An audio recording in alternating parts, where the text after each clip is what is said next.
Hey everybody, I'm Steph. I'm Michael. Today we are talking about our top 10 games that we learned in January 2023. What That's year is right. it again? 2023. So this is also our best of list for 2023 Yes. because Thanks, Shano. Shano gifting out the subs right off the bat. That's Thanks, amazing. Shano. Yeah, if you don't know, we stream on Twitch on Wednesdays and Sundays from 5 p.m. Central. Usually till 10, 11 o'clock at night. Yeah, so we stream all night. So make sure to check us out over on twitch.tv/boardgamerstuff. And you could find us live like we're doing this show right now. Yep. And we usually do full teaches and playthroughs of usually 3 or more games per night. And we don't learn it while we're on the stream. We learn it ahead of time, so you guys don't have to sit and watch us. Oh yeah, we got to learn the rules and everything. No. We've already played the game, so we can share them with you as quickly as possible. So join us on twitch.tv/boardgamerstuff.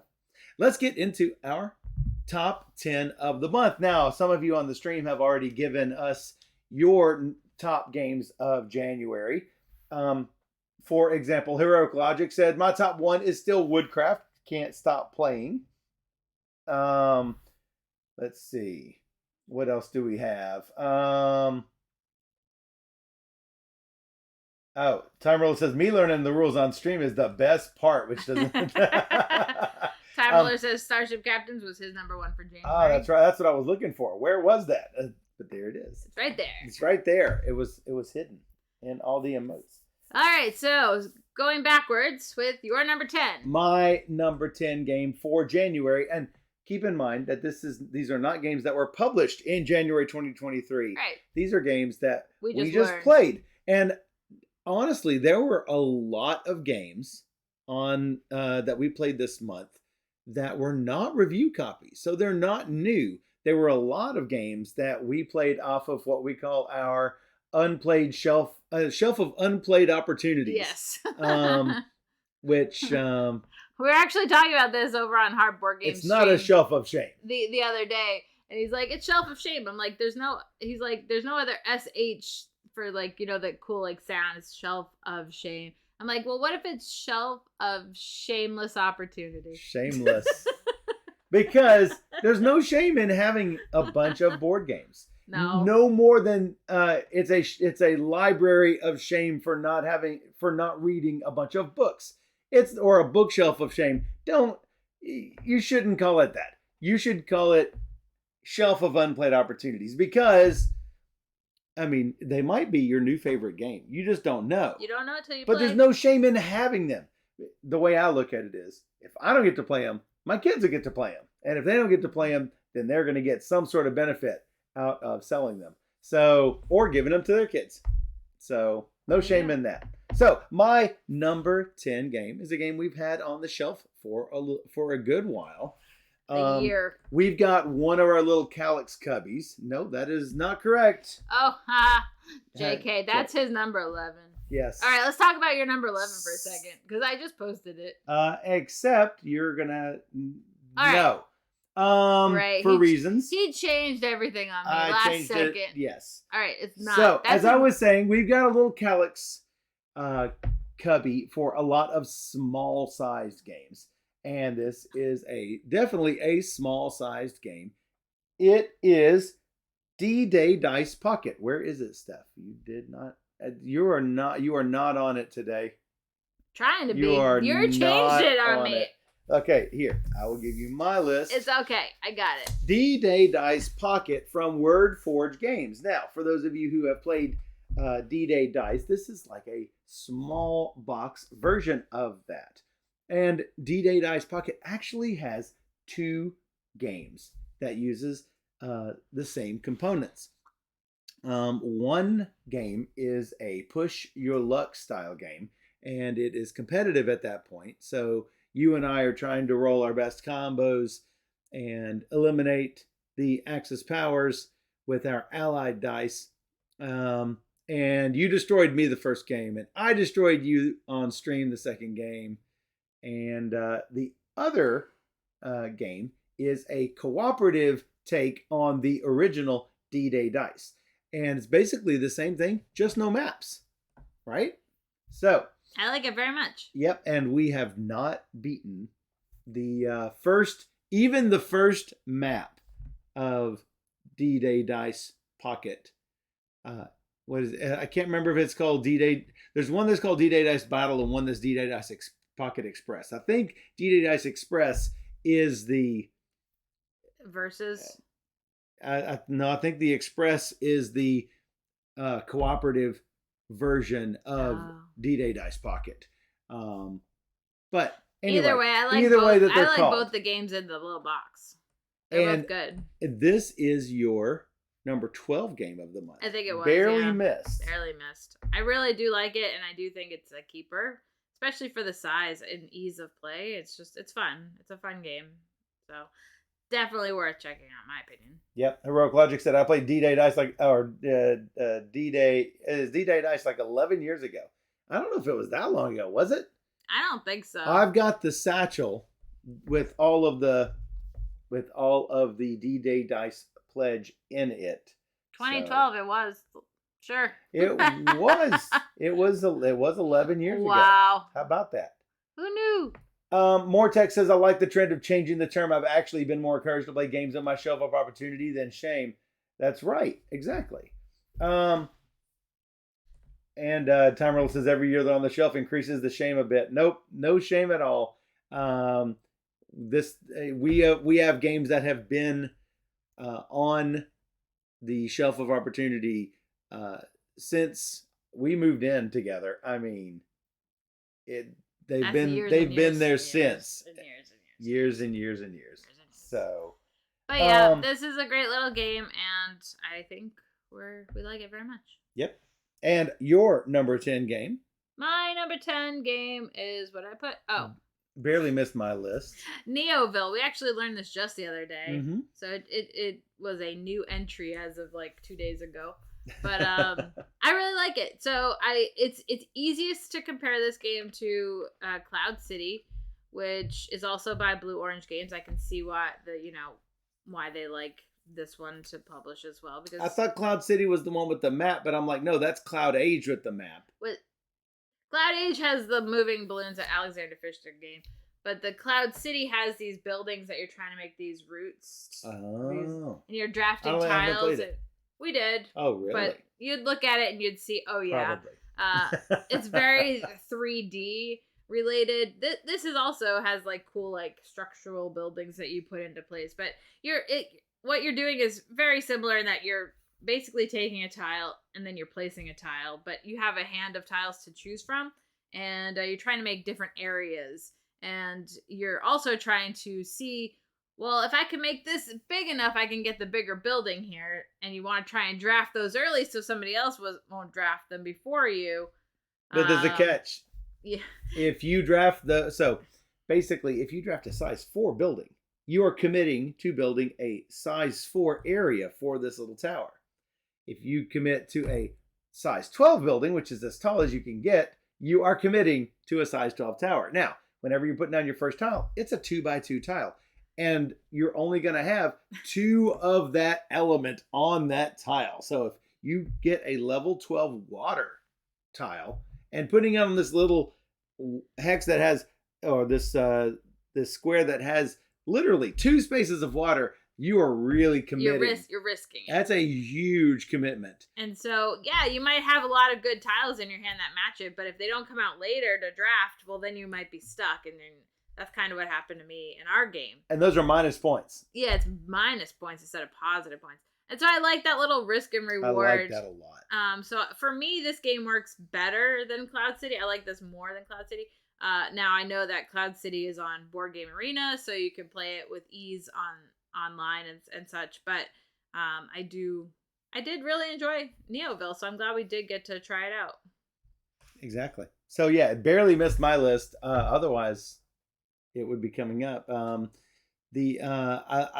really like what Neoville does. It doesn't just have those buildings. It also has different utilities and something else. I can't remember what they unless they're all utilities. I think they're all utilities. Astro Buggies and Yeah. a couple of other different things. Some of them want you to have tiles that are of a certain shape, like if you want a little L shape bit, or some things might want you to put things on your top row of tiles or your left row of tiles, and that's going to give you points.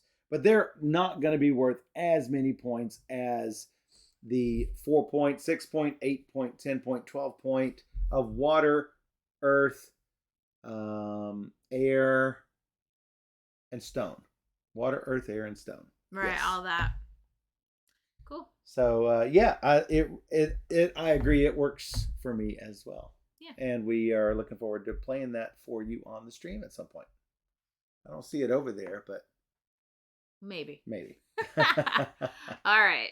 Your number 9. My number 9 is a game that we played one night at CabinCon, and it is either Velonimo or Velonimo. I'm not sure exactly how it's pronounced, but Chad at 25th Century Games could probably tell us because it is from 25th Century. So in Velonimo, you are each taking place in a bike race, sort of like the Tour de France, where you've got the yellow jersey if you are the race leader for a leg. And this is basically it's not really a trick-taking game. You're just trying to get all of your cards out of your hand. It's a ladder climbing game. There are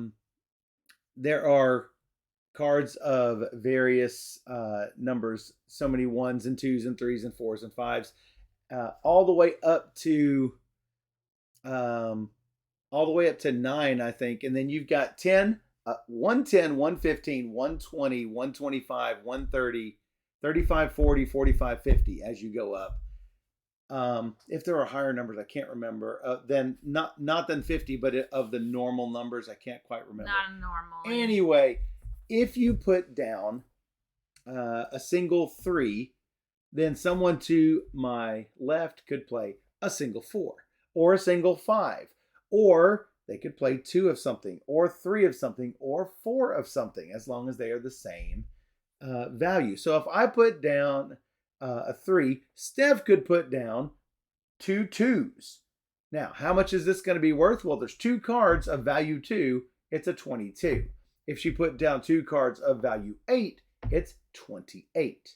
If you put 3 cards down of value 5, it's a 35. So it's weird how that works, as the number of cards is the 10's quantity and the other one is the just a 1's quantity, whatever the value is of one of those cards. So, and at any time you want, you could put down a single 35 or 40 if it is going to put you in the lead. And obviously you could beat a 50, but it's super hard to. So after the first round, whoever is out first is going to get a number of points based on the number of players at the table. And then the second one to go out will get a little bit less and a little bit less and a little bit less until there is one person left at the table who has cards and they get a big fat 0 points. So whoever went out first, whoever has the most points at the end of a leg will get the coveted yellow jersey. And that is worth, I think it's a wild card. It's a wild card, so I never had it. I don't. You can really tack it on to any set or that you have to make basically a +10. But you don't have to play it because it is sitting in front of you in your hand. You don't even have to play it. So, anyway, you play that way for 4 rounds, and the stakes get a little bit higher each time, and you try to amass as many points as you can. So yeah, it's a nice game. Yep, it's really smooth and it plays super well. So that's Velonimo by 25th Century Games. Yeah. Your number 9 is a game that I have not played. And I've not played yet. I know. I thought for sure you'd want to play it with me when I said, let's play this. And I did, except I So it's on Board The Game user Arena. interface is not quite. It's still in, I think, either alpha or beta mode. So Hello, Dan. It's still being edited on Board Game Arena. But I tried it on there, and this is basically the same exact game as Downtown Farmers Market, but with a nautical ocean theme, which I actually like better than a Downtown Farmers Market, which is just corn and carrots and such. But so what the game is you're gonna pick goals for the top row and goals for the side row. And so you're trying to meet these rows and columns conditions that you've created at the beginning of the game by drafting tiles. And yeah, that's it. And the iconography is, the game is the same as Downtown Farmers Market, but the iconography is a little bit different. I was, Steph was like, hey, let's play a game. And I was upstairs and she was down here and I couldn't get her attention. I'm like, what is this for? Steph, what is this for? What is this for? Nope, concede. So I'm like, I'm not going to fight with it. Yeah, so, we'll give it another go when I'm like in the room with you and then you can try it. But yes. For me, I really like the multiplayer solitaire aspect of it, but there is a drafting element. So knowing like what cards to take or discard, because in a 2-player game, you're going to kill one before the next player goes. So you kill a tiles. Oh, Michael's looking for that. Maybe I'll get rid of that. And so when you're drafting these tiles, you're just placing them and see how well you can score these rows and columns. Now, we have actually played the Downtown Farmers Market on stream. Are there any changes? No. To this? Not at all. No. Well, it's just a change in theme then. Yes. So, well, it's not really the same thing. It is the same thing. Gotcha. So. I know you much prefer a nautical theme. Oh, I love the nautical theme. I much prefer the cleaner look of the tiles on Downtown. That's fair. Because there's not a lot of background to clutter it up. Yeah. And I can see the eggs and the milk and the cheese. It's very clean. Very clean, very quick and easy. Right. But anyway, Lost Seas it is. That's 2 blue-orange games for you in a row. Who knew? Maybe it's Blue-Orange Day. They make their games accessible somehow. That's probably what it is. So there you go. So number 8. Yes. I think you would disagree with me on my number 8 ranking on this, but I seem to enjoy it. It is Meeples and Monsters. Meeples and Monsters is a game where you basically you're trying to draft a number of different fighter type. Well, a fighter and a cleric and a wizard and a rogue, and they each have their own little abilities. And you are also, there's like 4 quarters of a city, and you have to place a certain amount of workers in a location in order to activate a location. I can't remember what the normal non-color white ones are, but they're nothing special. You want the ones with the different colors. Like peasants or something. Peasants, that's probably what it is.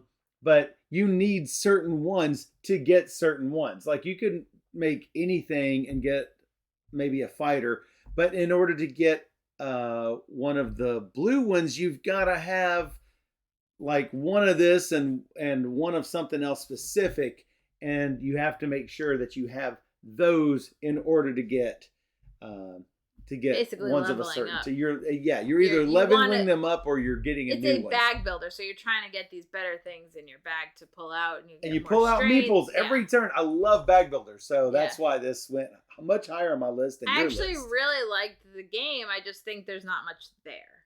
Understand.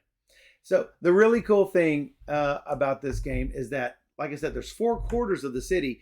Whenever monsters come out, they will come out in the 4 quarters. So this is really fun. When you go, there's not a really easy way to call your bag. Sometimes when you get a fighter, you are upgrading one of your pieces to a fighter. So that's one way to call. But check this out. If you go to an area in the city and there are monsters roaming the streets, the peasants run to you and say, "Please save us." And if you are not also sending some of the ones you've drawn from the bag, if you don't send them to go kill the monsters, then those peasants are going to cling on to you and you must take them into your bag. And you don't want a bunch of peasants clogging up your bag. What? Yeah, exactly. If you go fight the monsters, the peasants stay away and say, oh, they're saving us. Oh, thank goodness. They're saving us. But if you don't, and you're like I'm just trying to use these buildings, you nasty peasants. No, you have to take the peasants. So if you don't want peasants, you got to also fight the monsters. But sometimes you can't fight the monsters. So anyway, I think that is a really cool way to use that. I think what you were talking about, there not being enough there, is that it's the same monsters every time. It's similar buildings every time. In order to get one of the red or blue or green, it's the same thing every time. So it might start to feel samey after a while. There's not enough like variation in how you upgrade your meeples. Like I feel like there's a lot of base ground for something really great. But I do like the bag building. So I do like the bag building. I think if they had given more, this would have been much higher on my list. Yeah. So be sure to check out Meeples and Monsters from AEG. Yep. My number. Your number 8 is Velonimo. Yep. We talked about it in great detail a few minutes ago. I really like it. It's a simple card game. It's a shredding game. You want to get rid of all your cards, and ladder climbing because you can play on top of everybody. I like it. It's cute. There's not much going on, but you gotta wait for the opportune moment to use your cards in hopes nobody has more. Right. And then you want to get in the lead. You don't just want to blindly play every time you can. That's the sure. Anyone who has played games like The Great Dalmuti knows there's a perfect time to play. And if your hand is a little weak, you want to wait a little while before you start testing the waters. Playing teach you want to wait until the time is right to get in. Otherwise, you're going to burn all of your heavy hitters and you won't have any way to get back into the round. Yeah, and that's what I like. That's the fun part. And knowing that you're sitting on a 62 is great. Or even a 52, because the highest card is 50. Right. Like, I got 5 2s. I got this. You played your 50? I'm taking that. Thanks. But yeah, I think that it's cute. I definitely it makes for a good end of night closer or opening filler kind of thing. So it plays like 5 people, so it's good. Yep. All right, your number 7. My number 7 is a game from a company called Octoraf. It is called Brick and Mortar. Yep. So in Brick and Mortar, there are various things that you are buying and selling. If I remember correctly, I think it's food, electronics, jewelry, something else. Anyway, food. Yeah. It is a highly asymmetric game where each player has a sort of like a strip mall with 4 shops in it. And you start off with one shop. There's a certain number of shelves for certain types of goods. And not everyone is going to be looking for the same sorts of goods. At the start of each round, there's going to be a certain number of food and jewelry and electronics that are placed out and available based on cards that we have that we put either face down or face up in front of us behind our screens. At the right time, we're going to reveal you get to put down a certain number of cards, some down, some up. I can't remember which is which. I think face up cards is how many cubes goes in the market. Face down cards will be the demand. And so that is hopefully, you are trying to get enough demand so that you can be for sure to sell your stuff at as high a price as possible. Now, let's say there's only a few cubes that go out into the supply area, which we buy for our stores. And so let's say Steph and I both want to buy those for our stores. We are going to say, I'm going to buy food for X amount. If there's plenty of food out there, we're going to buy food for 1. or 2 or whatever the minimum price is. So that's sort of cool. That sort of mechanism. Obviously, whoever's going to pay the most for it is going to have first dibs. But that's going to lower the amount of profit I get off of each one. Now, the same is true with demand. Let's say that only 2 people want to buy food, and we've got 8 food amongst us. Well, we're probably not going to get as high of a price as we want. There is a maximum for each good that we can sell these at. But if there's plenty of demand, we can all sell for as much as we can get. And that's optimally what you really want. Otherwise, you sort of have to play this game of chicken with the other retailers in order to get the best price that you can. And ultimately, it's buying and selling it.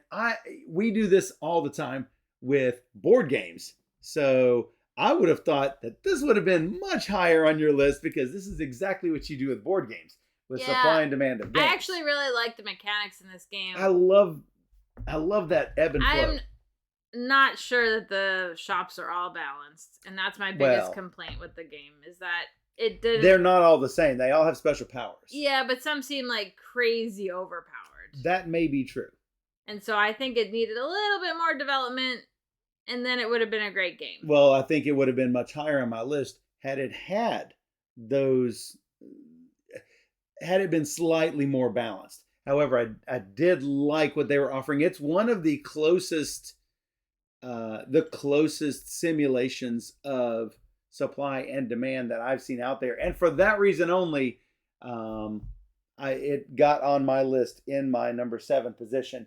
Dan said in our game, enough people got abilities that let them buy and sell outside the usual rules that the market stuff was basically meaningless. So I guess that if you get certain buildings come up, then that would happen. I think I had a way that I could buy one good for cheap. But here's the catch. If you get one of those buildings that let you buy and sell outside the market, that's one of your 4 buildings. And that's one less outlet for you to buy and sell goods from. So I think that there is a give and take there with there being only 4 spots in your little strip mall. So I think that that's supposed to balance it out. Yeah, I'm willing to give it another go. I'm not saying I'm not. You seem to run away with the game. No, I'd like to think it's because I'm good at it. No. No, I literally tried to do the same sort of things that I do with board games. Yeah, with buying and selling fine. of board games. And I did what I could, but there's only to some extent that I could do that.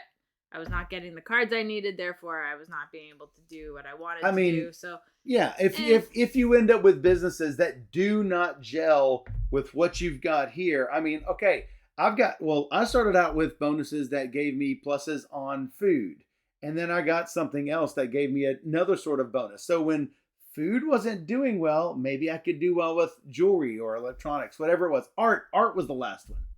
Now remember, food, electronics, jewelry, art. So yeah. But anyway, it's neat. I thought it was a really good. I just really liked the supply and demand mechanics that it had. So Dan says, I'm unlikely to play again since no one else at the game group liked it either. So anyway, that's Brick and Mortar from Octoraph. Yep. Your number 7 was my number 11. Yeah, it is Embers of Memory. This is actually the Ravens of Three Sashri. Sarashri, I think. So basically what they do is they take that game, the original game, and separate it into like 7 or 8 scenarios that basically teach you the full game over several games. And it does a really nice way of introducing all the new concepts so people already playing can enjoy another new thing to think about while they're playing the game. And so Michael and I played through the whole thing in one go because we're just like, let's play each game, let's progress through the whole thing. And so obviously the original is hard to come by. It's Japanese and hard to find. So the fact that Osprey Games took it and then reimagined it in this world, in this setting, with these scenarios, I think they did a really great job. And so therefore it made my list. It made it highly thematic. Yeah, I agree. I mean, the original is also highly thematic. It's just a different theme. I can't imagine. See, it's been a while since I played Ravens. After having played Embers of Memory, I find it difficult to imagine playing the final scenario just as hey, here's a game. But that's really what you're doing with Ravens. And I think that Embers introduces each of those mechanics far more elegantly than Ravens, because it's not just dumping all of it in your lap at once. That's one of the reasons why I enjoyed Squad Leader over Advanced Squad Leader. Advanced Squad Leader gives you a whole notebook of rules to deal with. Advanced Squad Leader had 3-4 pages of rules and say, okay, that's all you need for this scenario. And then the next scenario, they give you another half page of rules and go. And then another half page of rules and go. And so it works you in like that. I really like how they introduce that. So I think they did a great job, and I agree. I'm glad we were able to play it. So Dan said they eventually came up with a sequence of kits to introduce ASL with good reason, because I really enjoy the Squad Leader way of doing it. And just as a side note, I would love to play Squad Leader with somebody, because she won't play it with me. I tried.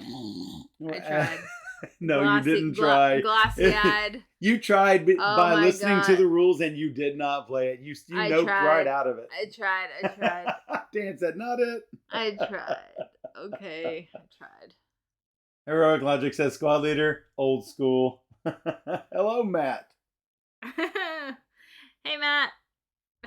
So, we are on my number Black Sheep. 6. Yes, Michael's number 6 is Faiyum from Friedman Friese and 2F Spiel. So, at first look at this game, it looks very abstract. And to be fair, when I looked at it, I'm like, no, I'm going to hate this game. And I actually found it to be quite enjoyable. So there are a lot of different hexes with the Nile River cutting in between. You've got a lot of desert out where the cities are not. And as you move in closer to the cities, you can get, wheat and clay or something, wheat and something else. Anyway, grapes.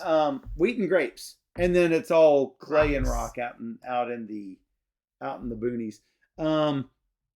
But you've got different cards that will come up in a draft, and it works sort of Power Grid style. You've got 8 cards out in the market, but you can only access 4 of them.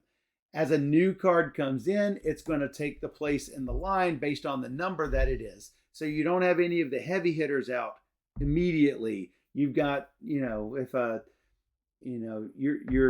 you're hoping for that one card that you need to fall down into the market, but then another low numbered card comes in. I didn't get it. Anyway, you acquire all of these different cards and taking these actions to either build roads or to place workers out in the field or take away workers from field or city locations, and basically working through like that. This is one that I'm really looking forward to seeing if it works well at 2 players. We played it at 4, I believe, Steph. 3 or 4? We played 3. We played it at 3. Really interested to see if this works at 2. So it is on the 2-stream couch. So we'll see. We'll see how soon we can get that. If anybody's wondering, we did pick it up in the BGG store. Oh yeah. So I think you can still get it. You placed a BGG store order, and we got a whole bunch of stuff in.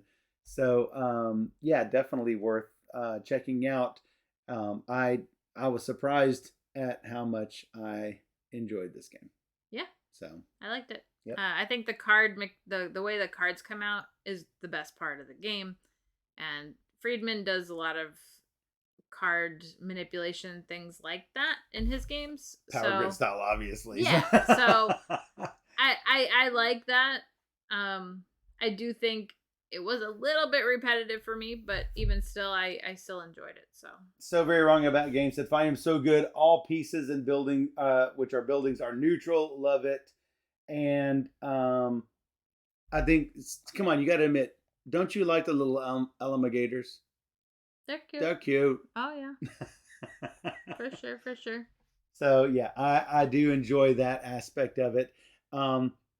You know, I'm not known for liking abstract looking games, but I totally liked it. So. I'm glad that you put googly eyes on your crocodiles. Oh, that's totally all Steph. Yeah. I used to do that to all my Meeples. I haven't done it in a while, but basically all my Uwe Rosenberg games have Meeples. Yeah, if we keep Faiyum, they will have googly eyes. Nah. So, for sure. So, yep. That is my number 6, Faiyum from 2Fspiel. My number 6 is actually your number 5. Whoa! And this was the last minute change for you because you forgot you played it. No, I didn't forget I played it. I had it on the list, but so I put all my games in a list. And then I put little X's next to them. And then I eliminate some, then I close them up, and eliminate some and close them up. And somehow Splendor Duel got deleted in the midst of all this. Spoiler. My number 6 and your number 5 is Splendor Duel. Splendor Duel. So I think this is a great improvement over Splendor. I actually really like Splendor. Agree. I've always liked Splendor, which is why I've kept it all these years, even though it's not a game I play very frequently or even at all. But, you know, I still keep it because I think that it's a good game. Like, my mom likes that game. And I will be, and so, and I will give the other opinion. I was not a big Splendor fan. Splendor was okay. So, I mean, it's okay. But what I really like about Duel is that there are 3 ways that the game trigger can end. And so, yes, it's not just a race to whatever, 11, 15 points, whatever it was in Splendor. Right. There's a lot more going on here. There's a board where you're drafting resources, which I really like. I love that. And then there's like the scroll system where you can use scrolls to or you're giving scrolls to get a bonus. So there's like a give and take aspect of it. So what they've done is created a really nice 2-player experience of Splendor. And I think it shines. And it's in a tiny little box, which they listen to people because Splendor is in a big, huge box. That doesn't need to be that big. But yeah. So a lot of times you get game, whatever game name, insert game name here, and insert game name Duel. And insert game name Duel is this stripped down, hollowed out sort of okay experience for 2 players. Not so with Splendor Duel. I think that they took Splendor and they really found a way to beef it up in ways. And so I don't kind of like Wingspan. Yeah, I don't see this as a.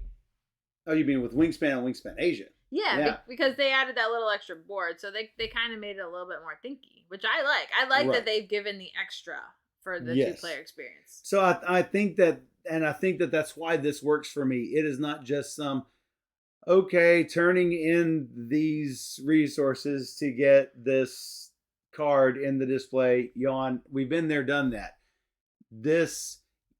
I'm actually making strategic decisions. I'm going to take this strip of gems from the board, and it sort of keeps you from doing what I think you want to do. Oh, I see that you need a white to finish this off, so I'm going to take this white along with this black and red and try to get these combos before you do. And all the while you're drafting these nobles in order to get different powers and whatever. And like you say, you get to one of the game and triggers, and I think they didn't just strip it down as in a lot of Duel games, and I really appreciate that. Yeah, it's really well done. So be sure to check out Splendor Duel from Space Cowboys. Yep. So then I guess we go into my number 5 because that was your number 5. And this is from Queen Games' remake of several different games that they are doing and have been doing. From Feld, yeah. This one's called New York City.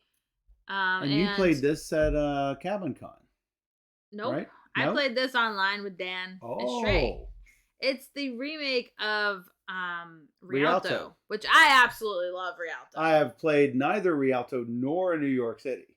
So that's why it's not on my list. I think what we're going to have to do is we're going to have to play Rialto. And then play New York City. For me, Rialto is just so much more. But we don't even have it. So I really like New York City. Don't get me wrong. It's basically the same thing, but they made several changes, minor changes, and I'm not sure I like it as much. I think Rialto has a nice, clean look. It's very easy. The only thing I really hate about Rialto is the score track, which is just horrible because you can't see it at all. But no, I think we do have Rialto.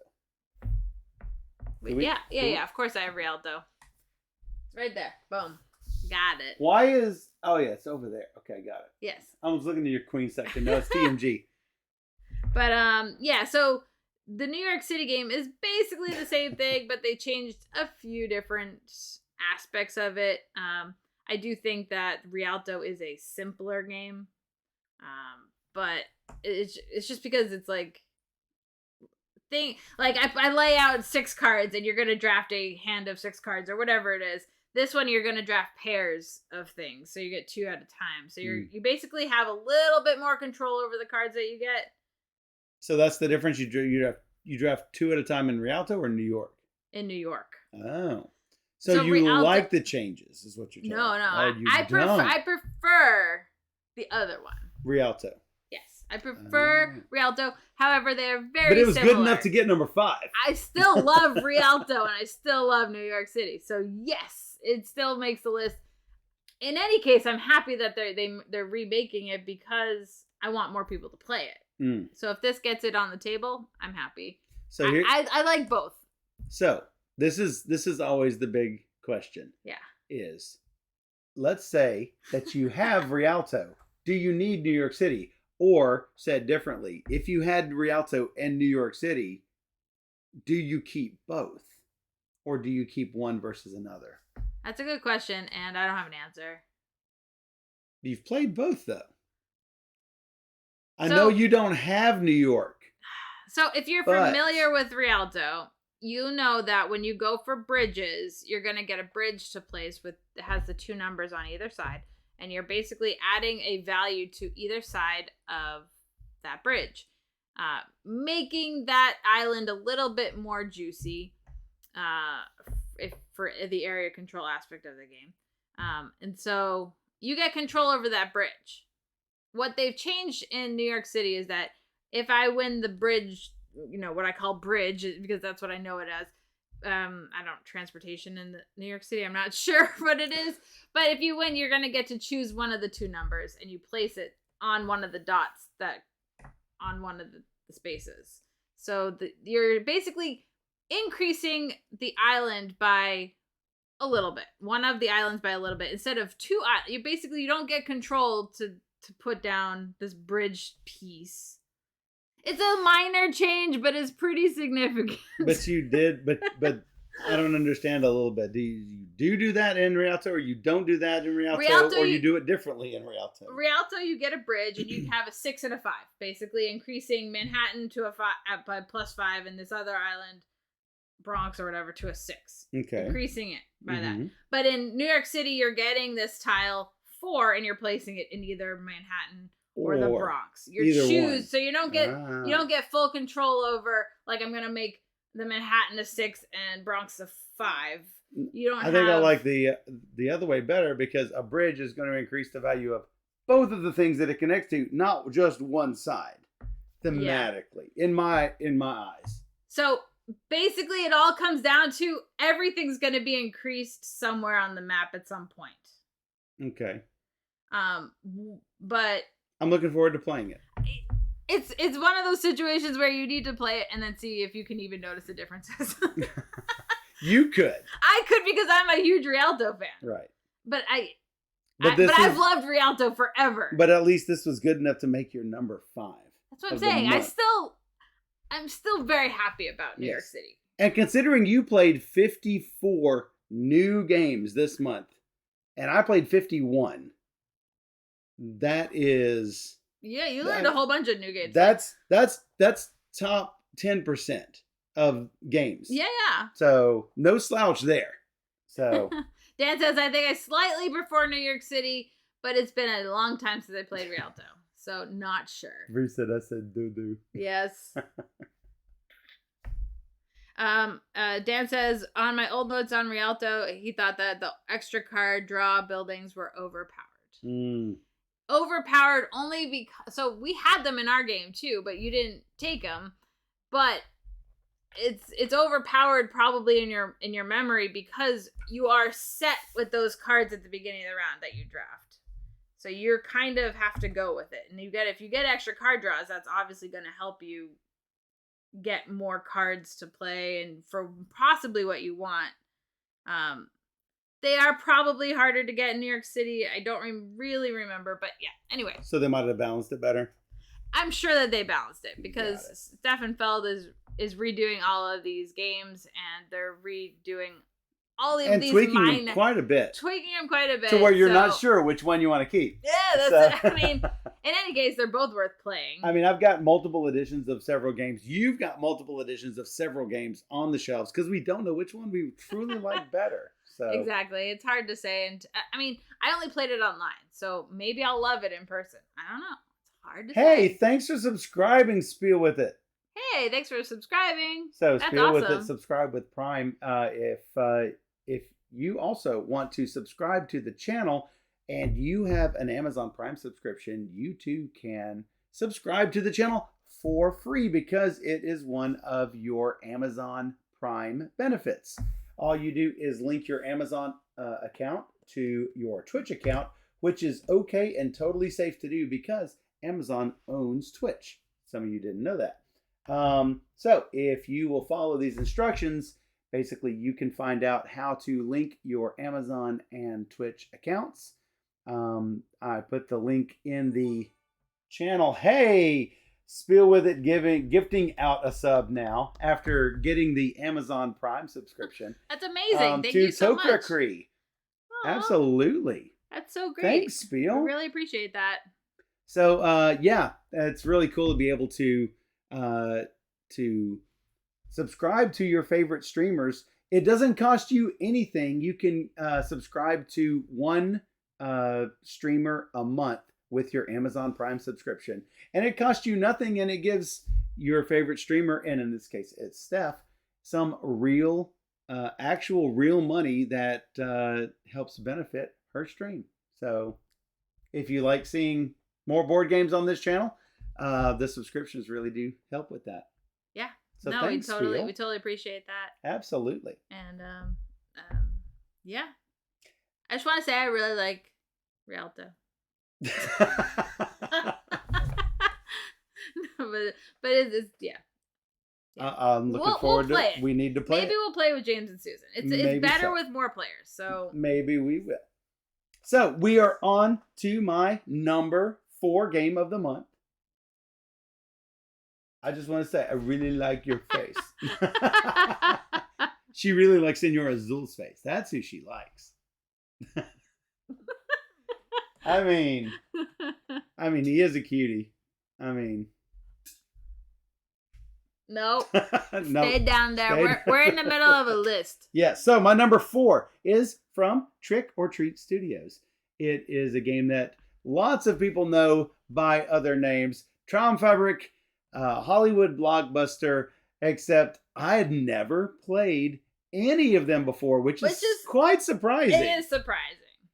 It's very surprising. Because, I mean, I like the theme even without the Halloweenish sort of horror movie theme. But I Dream Factory. Thank you, Shanna. Dream Factory is the third one. Well, Traumfabrik, the same thing in German. Yeah, Dan wrote that. Yep, and it is Nightmare Productions. So, in Nightmare Productions, each of you is in control of a movie studio, and you are trying to draft stars and directors and audio and some other special things that you can draft. Each of your movies requires a certain number of directors and actors and music and stuff. Some don't need music. Some don't even need directors. And you are trying to make the best of this type of movie or the best of a different type of movie. And you are trying, if you end up with a 12-star movie, I think you can get from like, I don't know, 4 or 5 to all the way up to like 30 stars. If you get a 12-star movie, you will take one of the 12s from the circle. Sometimes there are one of each number. Sometimes there are 2 of each number. But let's say I took all the 12s, and Steph also makes a 12-point movie. No, her movie is now worth 11 stars or 10 stars or 9 stars based on which ones have already been taken. And at the end of each round, basically we're going through and we're bidding on these stars and these directors and whatnot and placing them locations and props and yes. And so we are placing these into our movies. We have 3 that we're working on at a time. If I've completed a movie, it is shipped and in that year, and we get another one. And we keep doing this for, I think, 4 different years, or until the movies run out, something like that. We keep going. It's 3 years. Something like that. I think it was. I think you're right. I think it is 3 years. 3 years. And there's a best movie of each year. Maybe 4. And you could win best movie multiple years running. And Dan agrees 4 years. So, yeah, because you do the 3 and then you do the final, so 4 makes sense. Yes. So, how many stars is Cocaine Bear? That would be a nightmare production, wouldn't it be? So, there was ever a game for Scott Farrier. It's this one. Oh, 100%. He already loves Dream Factory, but yes. This is all horror. No, this is totally campy. This is right up his alley. Yes. So, if you prefer the different variety of movies and whatnot, then maybe you want Hollywood blockbuster or Dream Factory. But this seems super awesome for me. You could, you've got Wolfman or Vampire or things like that you can put into the list to make your little campy movies. And I really enjoyed this experience, and yeah, I'm glad to have. Liked it. Yeah, I'm surprised you hadn't played the original. I had not. Yeah. So yeah, I'm glad we got to play it. It is good, and it's the new edition. Does it play 2 players? Because we need to play this on stream if I it think does. it only plays more than. I think it says 2, but it's not. It's not a 2. You can't. It's just not. All the other versions aren't 2, but I think this one might be. However, they did do one change, which I think James really touched on when we played it. Is you're gonna they did one change where it's like you have the most.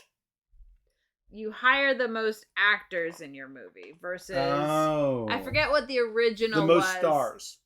If it was just most stars or if there was some other aspect to getting the last trophy. But they did one minor tweak, so I forget what it was, but I think it's to have the most actors that you've hired or specialty actors or something like that. Gotcha. So there was like one little change, but I think that was about it. And gotcha. Obviously, you can incorporate that into your other editions of the game if you have the older editions. So if you like auction games, this is definitely one to take a look at. The really cool thing is that's what Dan said. A trophy for the director stars. So yes. that changed. So it's not director. It's now for your stars your specialty stars or something like that. It's for one of the types that you are that you're trying to collect. But it's not director anymore. Right. But I really I like that it is a closed economy.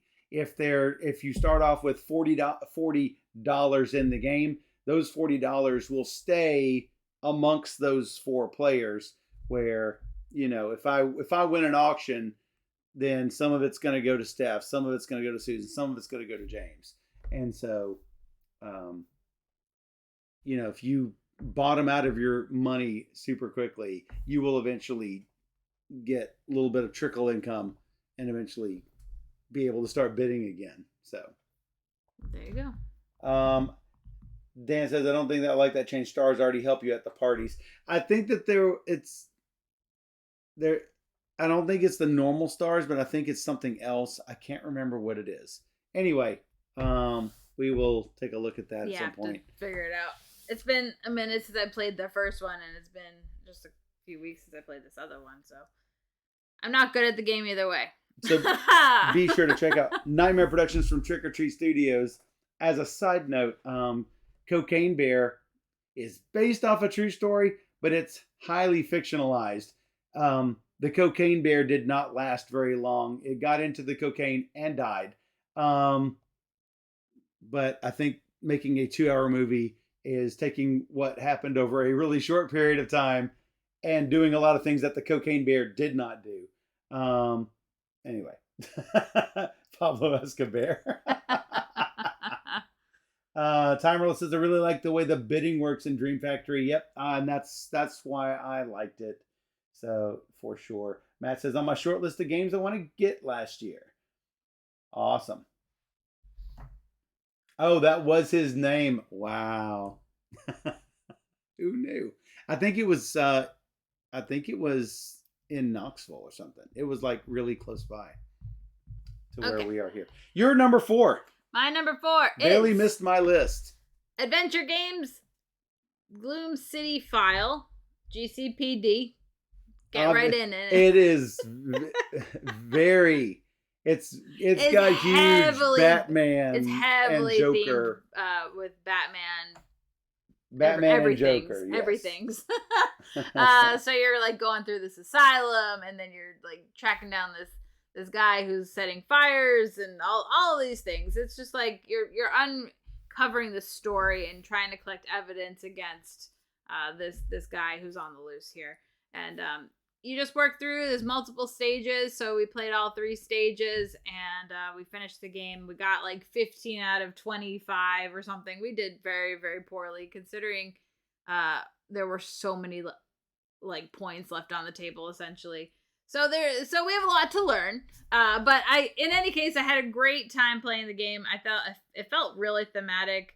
I liked how we were uncovering things and putting clues together to form other parts of the stories essentially. So it's really well done, and I like the adventure game series in general. For this type of game, it's one of my favorites. So. Yep, I agree. I've always liked the adventure game series, and a lot of times we play the first one for either for the review or for the stream, and then we put it on our campaign shelf. They all sit. Not this one. I made sure we played it, and then I'm like, no, we are going to finish this so that we can get all the way through it, so we can remember what happens in this first section. And so that's what we did. If you are reading it yourself out of the book, I assume there will be no problems. There is a Cosmos web helper, I think it's called. It's an app that you can install. And what it actually worked pretty well. Well, that's what I was going to complain about. Sure, we had some issues. 90% of the time, and that's fairly good. No, so here is what happened. Several times we would go to a location, and he would start reading something that did not make sense. And I looked at the app, and it was reading something that either was on the app but was incorrect, or was not in the app. So I grabbed the book, opened it up, and like, no, this is spoilering us on something that is not happening yet. So this is just simply a lack of attention to detail. Cosmos, if you listen to this review, your app needs serious work, because we would plug in the number and it would read us something completely wrong.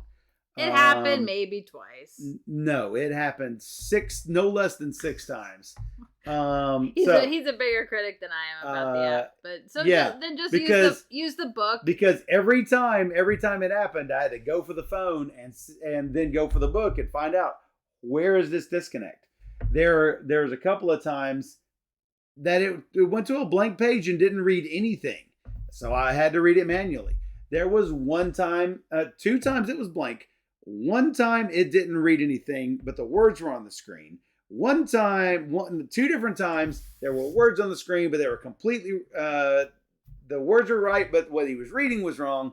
No, it wasn't 1 or 2 times. It was 6 times. All right. And considering all you have to do is say, app, read 517. And if it's not pointing to 517, that's just a lack of attention to detail. That's all that is. Anyway, the game, fantastic. The web app needs serious work. Be sure to check out Adventure Games, The Gloom City File from Cosmos. Sure. Your number 3. XXL Black Sheep says we have one game over 100 plays. Woo! Our 100 challenge is going strong. Check that. Well, it doesn't say. Oh, it does say, doesn't it? Right there, one game. I don't see it. I don't know. Gizmos. Yes, there it is. Nice. Your my number 3 game. Yep. This was a super big surprise. We have had this game sitting on one of your unplayed shelves. It's a super thin game.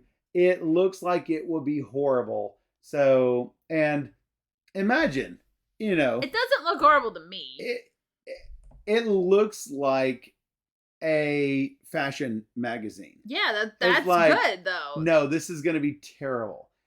But they put the theme grabbed into it the off cover. the shelf?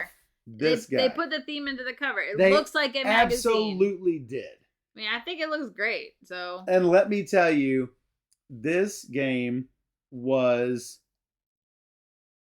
amazingly elegant for it, but it looks like there's just nothing there. But anyway, you've each got a hand of model cards, and you will either have blondes or brunettes, or I think it's blondes, brunettes, and redheads, right? And they've got different colored dresses on, and they're not like shades of red. They're very red. They're not shades of yellow. They're very yellow. And it's the same shade of red or yellow. So you're not going to get confused. Is this yellow or is this sort of orange? No, you don't have to worry about that because it will look very similar. And there's also a little color splotch in the upper corner that will tell you, is this a blonde, brunette, or redhead?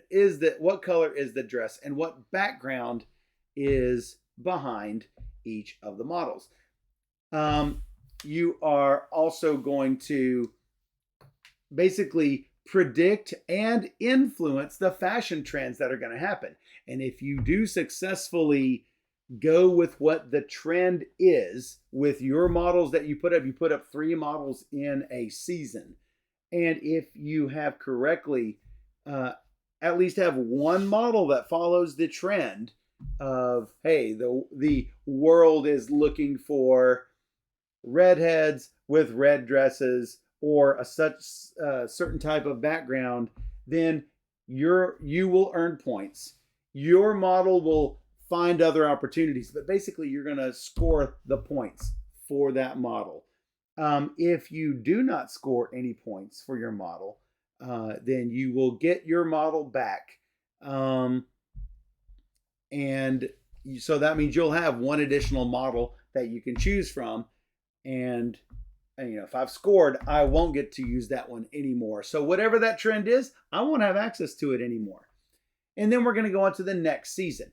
People who lose out will get a little bit of an advance on the next dress color. So you start off with red, yellow, and blue. Black dresses start coming into play, or white dresses start coming into play. And so let's say Steph doesn't score any points. She's going to start getting a black dress so that she'll have a jump when those black dresses start coming out. And they're worth more if you can score them. Yes, because I believe that the blue, yellow, red are worth 2 or 3 points. The black is worth an additional point. The white are worth 2 additional points, but that's even further in the game. Yeah. So you go through a fall, winter, spring, and summer. The really neat thing is that I think fall and winter focuses on the backgrounds. Spring and summer focus on the color of the dress. So let's say I've got a bunch of ones that I've done really well in the fall and winter because I have cards with these backgrounds. But then spring happens and I don't have the dress colors that I really need because all of the ones out there have different color dresses than what I've got. So if I've done well fall and winter, that doesn't mean I'm going to do well in spring and summer. And I really like that ebb and flow as things go and from fall to winter to spring, summer, back to fall, winter, on and on for, I think, 3 years. You can play a longer game for 4 years, but Steph's main complaint is that I think it just goes too long. It goes too long, is what she says. It's a lot of the same thing over and over. It is, but that helps the other color dresses catch up to where those can become the trend. I mean, I get that, and I get that it's really thematic and that they are trend setting. It is fairly thematic, so if this theme has any interest for you, then yes. Fashion, I have no interest in fashion or fashion magazines, but I think it really works. Yeah, I think it works too. So for me, and I don't know, I feel like it was like a 90-minute game or something, and it just should. I would want it to be a 45-minute game. That's all. So we played with 2 dummy players. I can't remember if you play that way with 3 players, and I don't think you do with 4 players. But the dummy players will put up models randomly from a shared dummy player hand, and I think that really does help with making sure that it's not just 2 players influencing all the decisions. And so if I did really well, I'm going to continue to do really well because there's only 2 of us influencing the decisions. So I think it might go a little faster with more players actually, because we're all putting one down. We don't have to take the time to feed out other cards from the dummy player deck. I believe one goes face up and one goes face down every turn. So we sort of have a hint that we know what's going on. But here's the reason why Steph lost. And it's because you can basically go for what's a home run sort of hit. If you completely buck the trends, and then look at her smiling because she's like guilty as charged. Let's say that the trend is for a blonde with a blue dress and I can't remember what medium hair. And oh yeah, it's the hair length and medium hair. And you make sure none of your models, none of them are blonde with medium hair with a blue dress. If you've hit none of them, then you get to score your points. It's really hard. And and you get to score some. I can't remember how much you score, but I think it's more. Yeah, you get a lot of points. You get a lot of points for completely. If you can manage to just go against all. Completely go against the trends. It's hard to do that. And you didn't do it once. No, I really and you wanted tried to. every I time. tried. And I think that made the game longer for you. Probably. Because you tried to, you tried and tried and tried. But I made sure, I was like, oh, she's trying to buck the trend again. And so what do you have? You have short hair? Let's put a short hair in there. And that makes the trend for short hair go up. And sure enough, she'd get caught. Yeah, it's a good game. It's cute. Yes. So Steph played with 3 dummies, but I'm bummed. No, he won. Yeah, but I won. All right, better luck next time, Ginger. My number 3. Are we there? Oh no, that was from Arclight Games. Cover me from Arclight Games. Got it. And super thin box too. Yeah. My number 3 is Mist over Carcassonne. Something I haven't played. Nope. No, that looks like Carcassonne. It's not. It is Mists over Carcassonne with his little ghost on the cover. Oh. I played this with Dennis Ray on Tabletop Simulator and totes loved it. It's cooperative Carcassonne. It is one of the best Carcassonnes I've played in recent years. Whoa. Yeah, so I'll have to definitely Well, you do like cooperative games. I do, and I really like Carcassonne generally. So, yeah, they kind of go hand in hand with this one. You've got a lot of Carcassones over You here. have to manage the ghosts that are coming out because you can lose so many number of ways. But if you're playing cooperatively, well, you're going to play cooperatively. But if you're going to play cooperatively, you have to get a certain number of points by a certain number of tiles being played, and then the next point break with the next grouping. And so, yeah, you might get really unlucky with the tiles that come out. Like, we lost our first game pretty much instantly. But then we played again, and then we barely lost. We were so close, and Dan was playing badly because he's like, we got this. And then just, I blamed Dan for our loss in the second game. But even still, we had a good time playing it, and there's different modules. You can rank up the difficulties in it as well, so you can keep adding a little bit more complexity as you play through. So yeah, it's really good. It's Matt really wants nice. it to put cemeteries in. Yep, there's cemeteries where ghosts will come out too, and yeah, it's haunting. So where did you play this? Tabletop Simulator. So you're looking forward to when it comes out. Yeah, well, it's already out. I think it came out at like Essen or something. I remember seeing it at BGGCon in Aldi's room, but we never got a chance to play it. But definitely, I'll have to find a copy and add it to my collection at some point because I like Carcassonne. I wanted to see what publisher you had on there. This Hans and Gluck. Yeah, I was gonna say I didn't know if it was gonna be Z-Man or Hans or what, but looks like Hans and Gluck. Z-Man will also put it out as well, but then again, I'm not up on the current Carcassonne manufacturing. I know it's Hans and Gluck, but I don't know who else. We know it's Hans, yeah, for sure. So be sure to check out. Eventually, says Matt. Eventually, Mist over Carcassonne from Hans and Gluck. Yep. My number 2 won't come as a surprise to really anybody. Will not come as a surprise. Whoa. It big. And you are not a big Wingspan fan, and so you were not thrilled to show me Wingspan when the time came to show me Wingspan. So I learned it from Meeple Grande when I was at their place and on their stream with them. And so when Wingspan Asia came out, I was totally looking forward to it.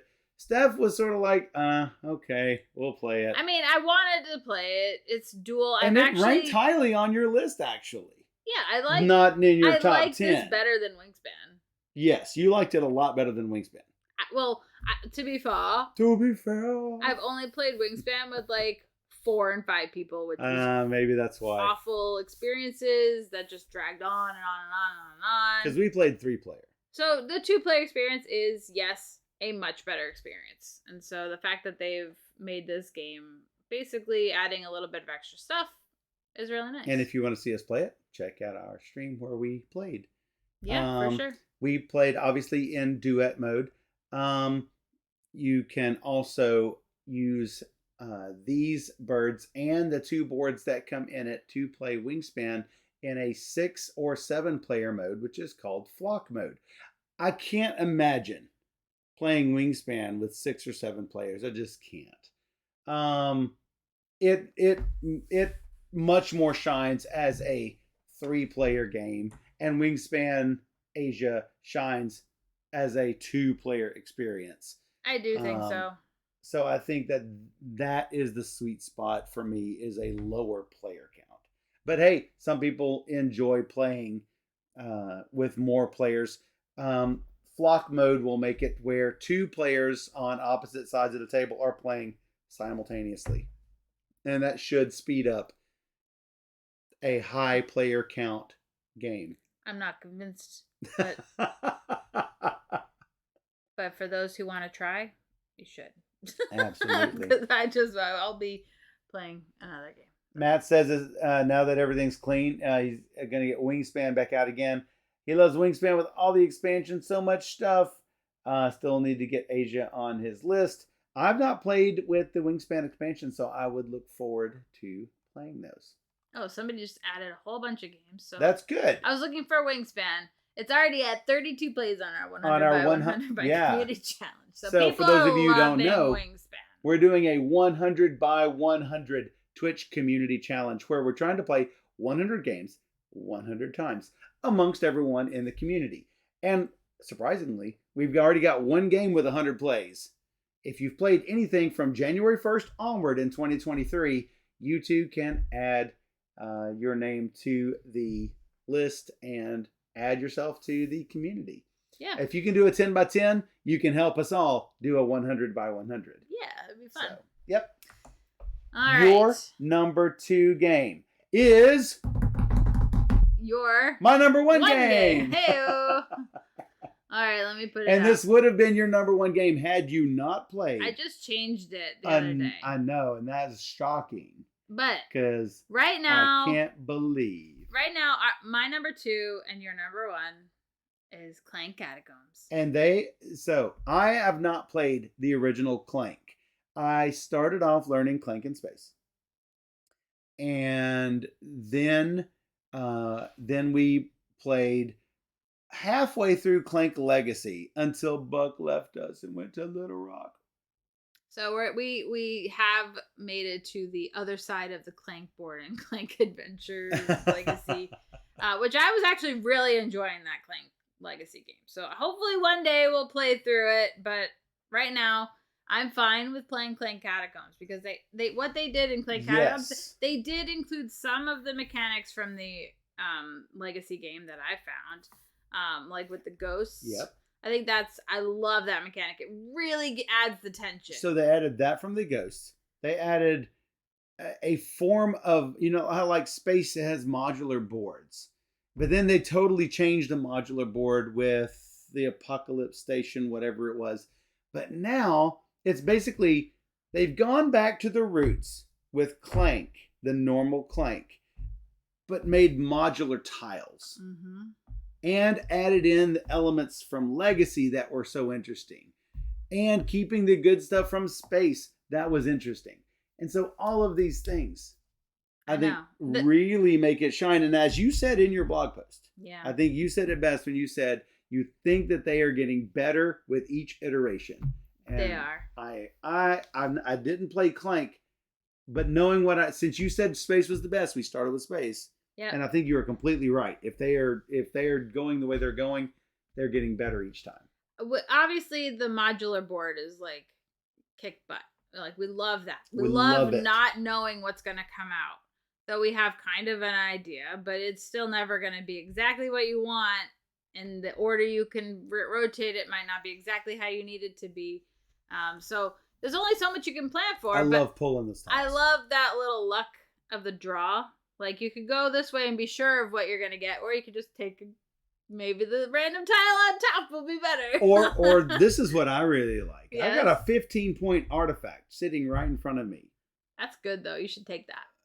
But if I draw a tile, maybe I'll be able to get something better.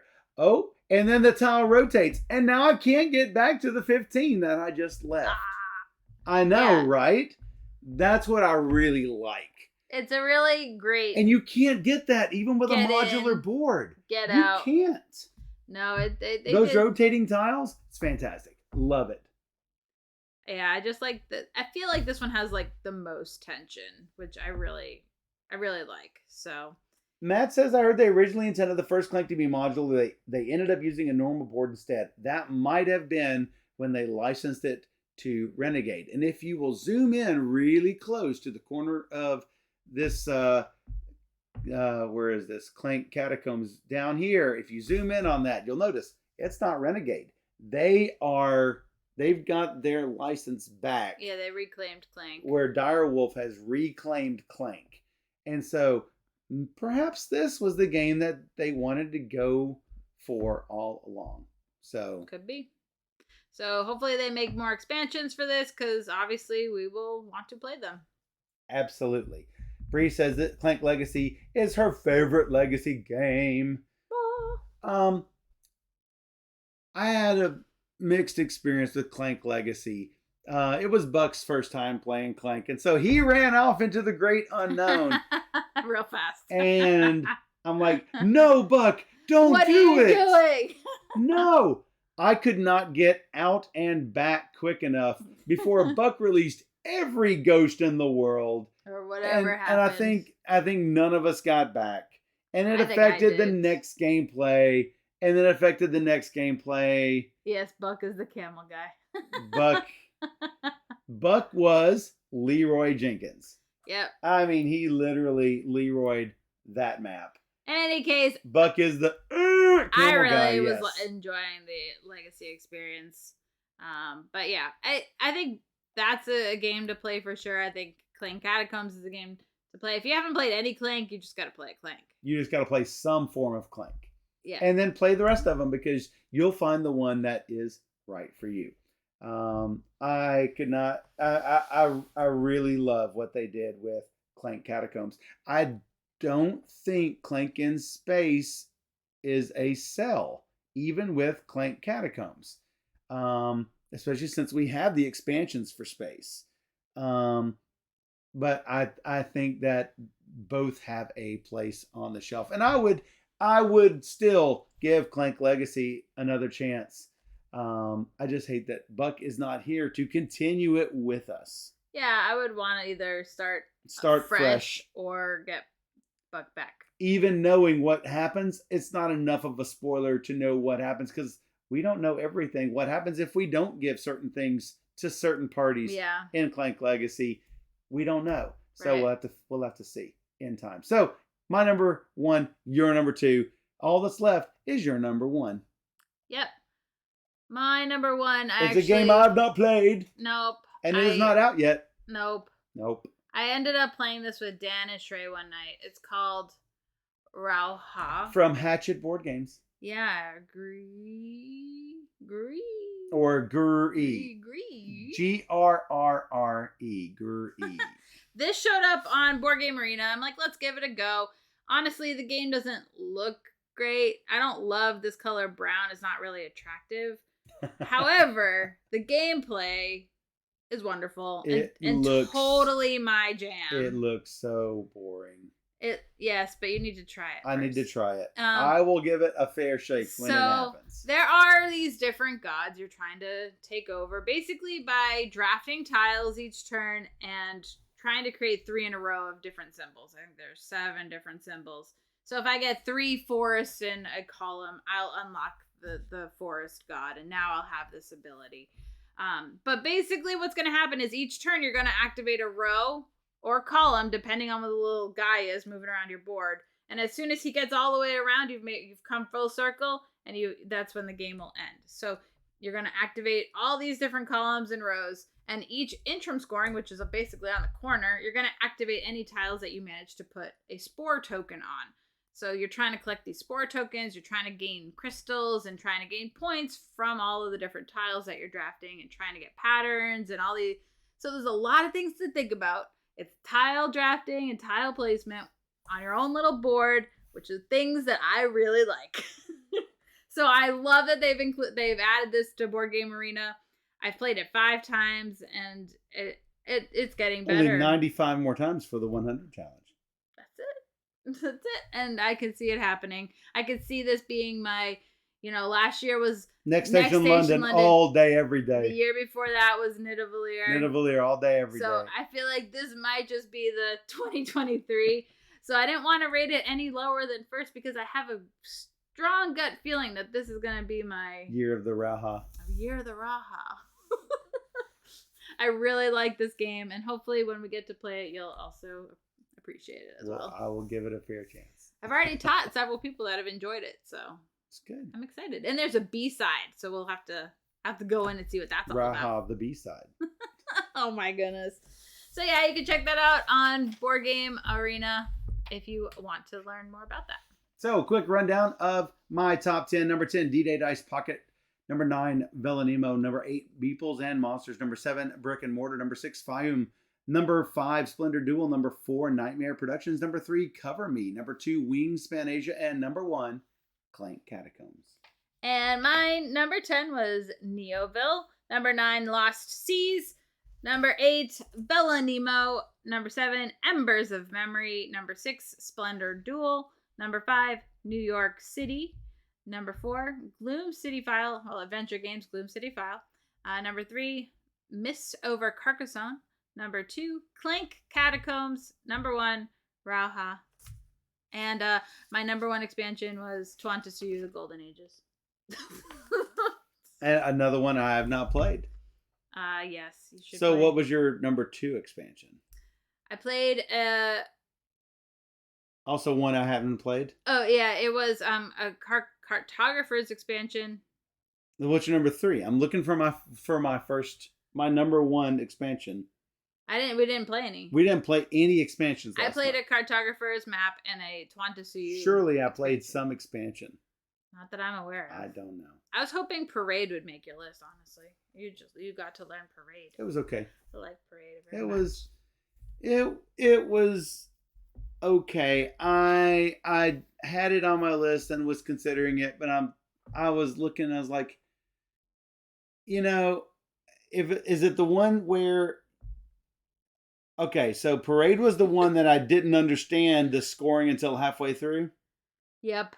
Yeah. You gotta give it another go. Now that you fully understand it. So it's fine. Not every game's for everybody. So you want the most.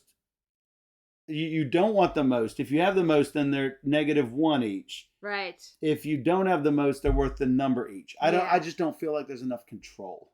Okay, that's fair. And that's my complaint with Parade.